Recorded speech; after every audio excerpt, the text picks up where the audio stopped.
Welcome to Wonderland, we've got it all. Potions and pastries that make you grow tall.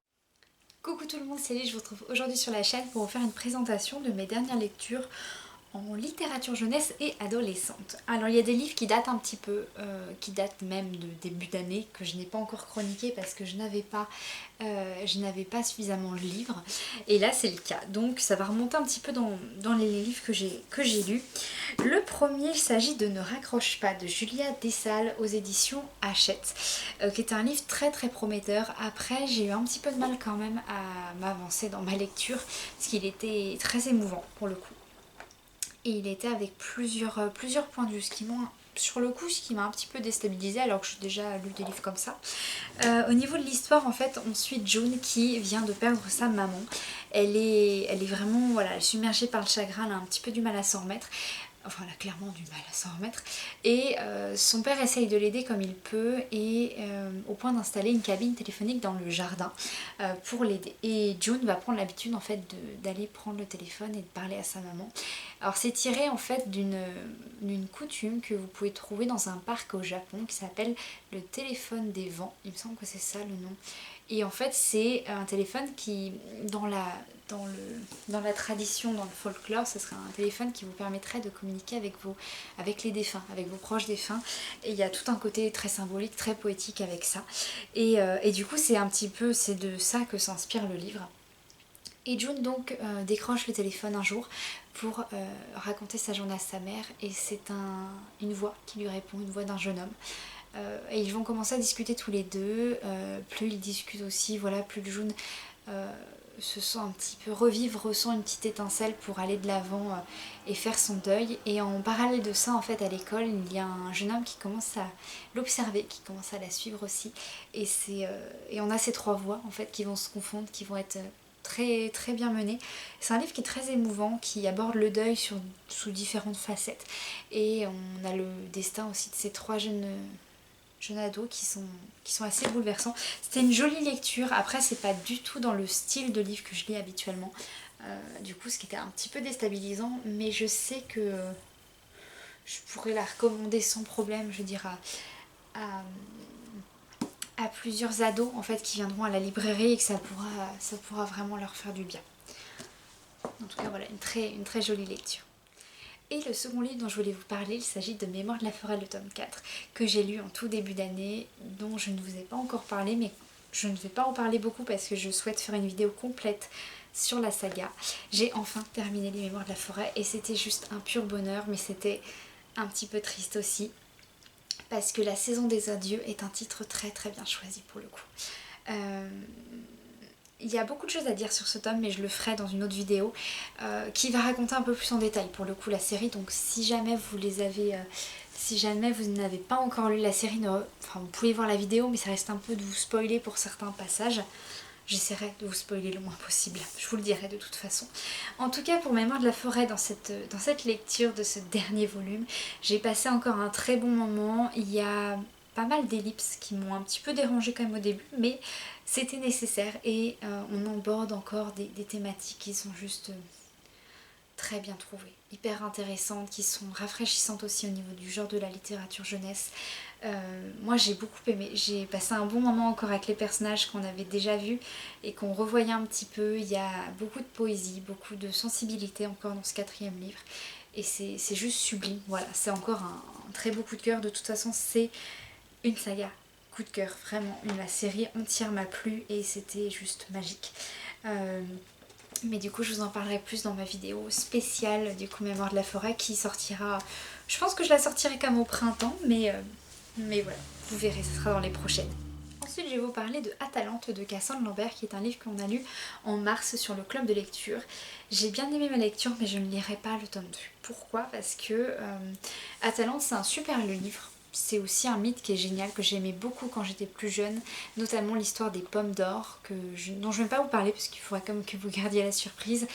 Après j'ai trouvé ça très prévisible comme lecture, c'était beau, c'était poétique, il y avait beaucoup d'événements, il y avait de l'action, il y avait de l'aventure, il y avait beaucoup de sentiments aussi. Il y a un personnage qui était très bien développé mais en fait sans plus, il y avait pas de... j'ai pas eu de waouh, j'ai pas eu de retournement de situation, c'était voilà, c'était une jolie lecture, c'était Vraiment un livre très chouette, mais vous voyez ce côté, on est bien, on est super, mais il n'y a pas le truc qui vient vous mettre un gros hypercute en fait dans le visage, quoi. Ça m'a manqué un petit peu de punch en fait, et c'était dommage parce qu'il est vraiment chouette, surtout que je me le suis fait dédicacer. Enfin, j'ai quelqu'un qui me l'a dédicacé pour moi. Je vais vous montrer quand même ma dédicace. Hop.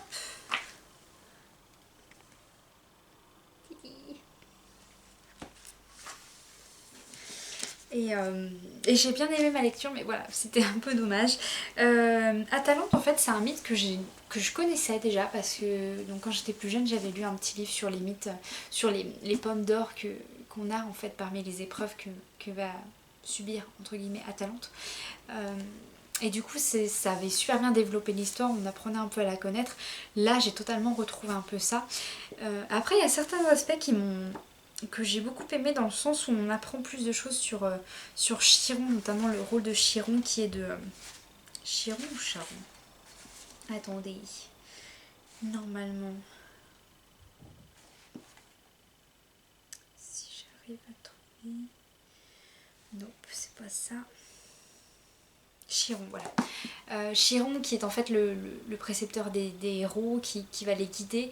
J'ai bien aimé ce passage là parce que j'en ai pas encore lu en fait j'ai pas encore lu de livre sur lui en fait. Je l'ai déjà vu mentionné dans plein d'histoires mais pas forcément au point de vivre une histoire avec lui.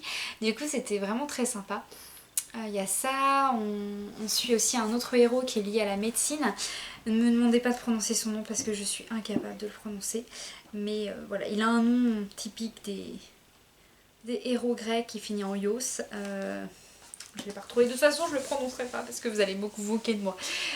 C'était quand même voilà, une jolie histoire. Si vous aimez la mythologie, ça va forcément vous plaire. En plus, la plume de Cassandre Lambert est juste géniale. On sent voilà, qu'elle est très engagée sur les femmes, mais d'ailleurs son autre titre, l'Empire des femmes, voilà, ça le montre.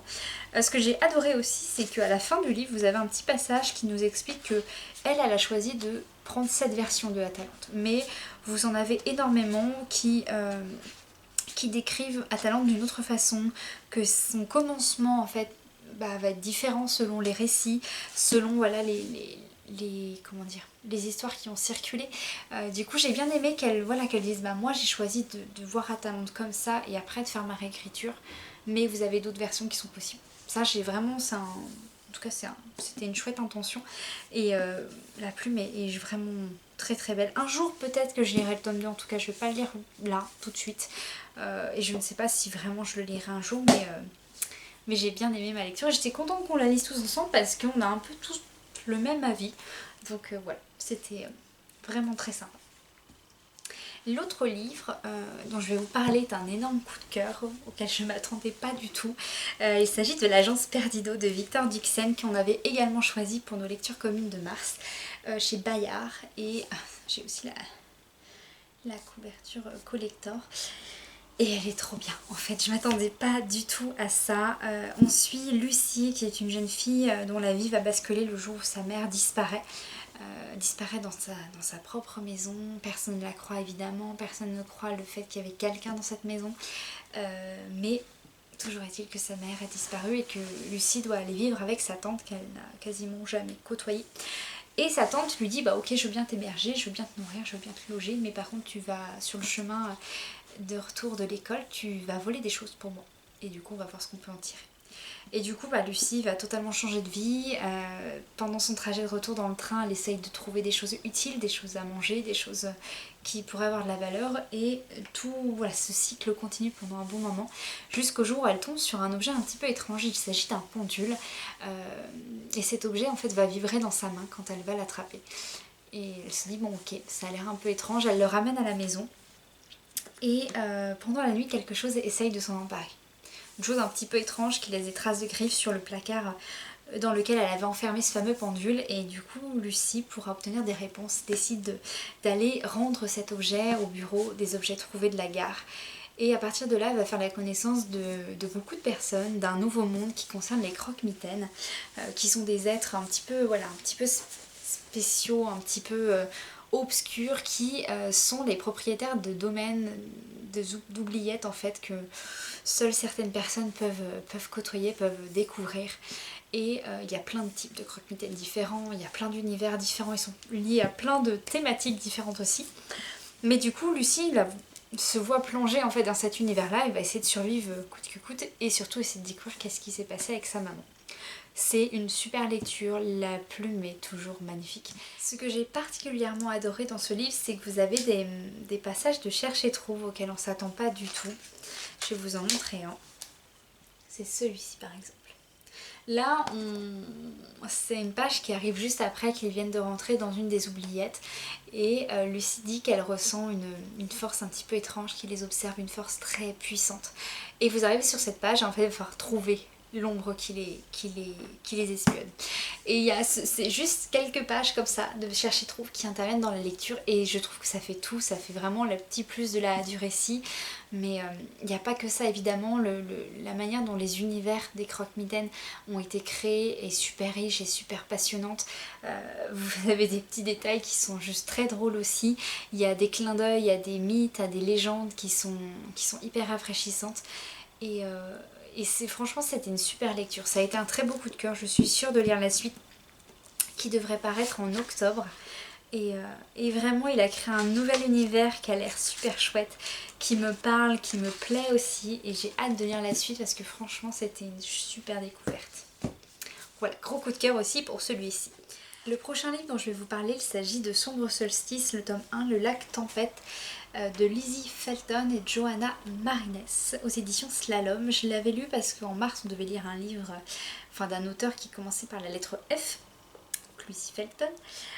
J'ai bien aimé ma lecture mais j'ai été très déçue en fait du livre. J'ai lu jusqu'au bout quand même, pour le souligner.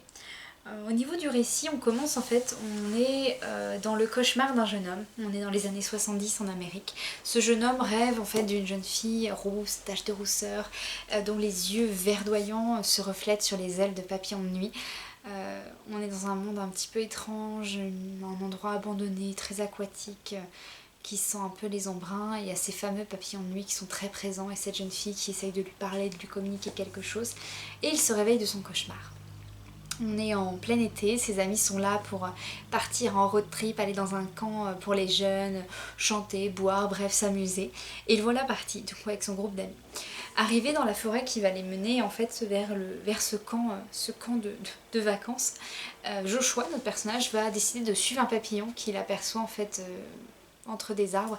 Et ça va les mener tout droit à une sorte de petite clairière, enfin plutôt un lac en fait. Ils sont sur une berge, vous avez un grand lac et de l'autre côté du lac, vous avez une sorte de village un petit peu abandonné dont il ne voit aucune trace de vie dans les premiers temps.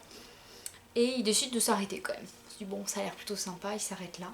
Sauf que le campement va vite tourner un peu au cauchemar parce qu'ils ne sont pas seuls dans les environs et plus ça va, plus il se passe des choses terribles en fait la nuit, liées à des papillons de nuit, liées à des croyances, à des superstitions.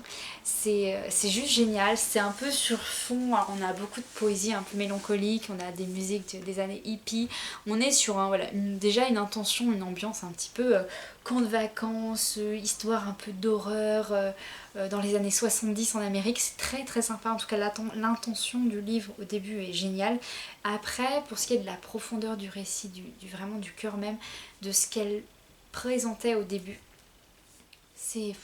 après ça tourne, ça va en longueur, je ne vois plus trop où elles veulent en venir, c'est dommage, en fait il y a plein de petits points comme ça qui sont mis dans le récit, plein de petits détails, de petites intentions, de juste de descriptions qui ont l'air super, qui vous captivent un petit peu, qui vous ramènent, qui vous titillent.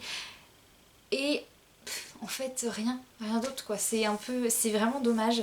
Il n'y a jamais eu de ce côté un peu où ça se lançait et c'était dommage parce que c'est un très joli livre, la couverture, le travail est magnifique, ce côté avec les papillons de nuit, où les marques des papillons, on dirait des yeux, c'était juste génial, c'était une super intention, ils ont déjà prévu de faire le tome 2 en août. Alors peut-être que le tome 2 ça se passera mieux, mais honnêtement, bof. C'est dommage parce que l'univers me plaisait beaucoup, mais j'ai eu du mal à me rester dedans, alors c'est peut-être la plume, je ne sais pas, mais j'ai eu beaucoup de mal. Voilà, désolée. Donc c'est tout pour ce gros book haul, pas ce gros book haul, n'importe quoi, cet avis lecture. J'espère que ça vous aura plu. Encore une fois, si jamais vous avez des retours à me faire sur ces lectures ou sur d'autres qui pourraient me plaire, n'hésitez pas à les mettre en commentaire, je les lirai avec grand plaisir.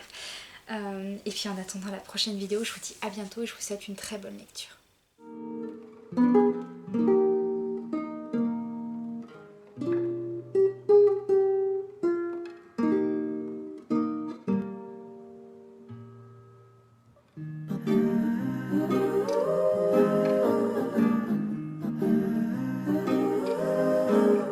Little brown butterflies kiss the tulips, and the sun is like a toy bird.